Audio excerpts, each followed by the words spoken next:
Rhea Atayde ibinandera ang baby bump, buntis sa first baby nila ni Zanjo, pag-usapan natin yan. Pero bago ang lahat, kung di ka pa nakasubscribe sa ating channel ay huwag kalimutan mag-subscribe para lagi kang updated sa latest chika. Confirm na nga magiging soon-to-be parents na ang newly Wednesday na sina Rhea Atayde at Zanjo Marudo. Kasabay ng pagdiriwang ngayong Father's Day, inanunsyo ni Rhea na ipinagbubuntis niya ang panganay nila ng aktor. Sa Instagram, makikita ang ilang masayang pictures ng celebrity couple at proud na ibinabandera ang baby bump ng aktres. Ayon pa kay Rhea, excited na siya sa panibagong journey nila ng mister. "The dad you already are and the dad I know you'll be," panimula niya sa caption. Mensahe pa niya, "Love you at only Zanjo Marudo, so excited for this new chapter with you. Happy first Father's Day," aniya pa.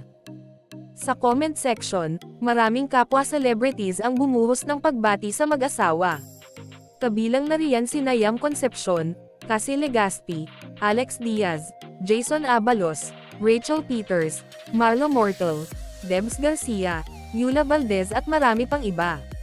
Kung maaalala, ikinasal sina Rhea at Zanjo noong Marso sa isang civil ceremony sa Quezon City makalipas ang isang buwang engaged.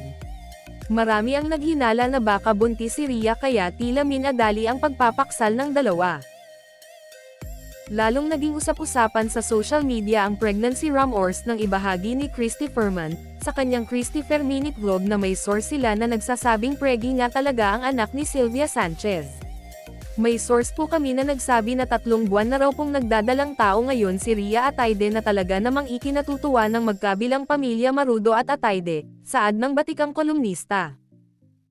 Anong masasabi nyo sa ating chismis ngayon? Mag-comment na at subscribe para updated ka sa latest chika na gaya nito. Maraming salamat po.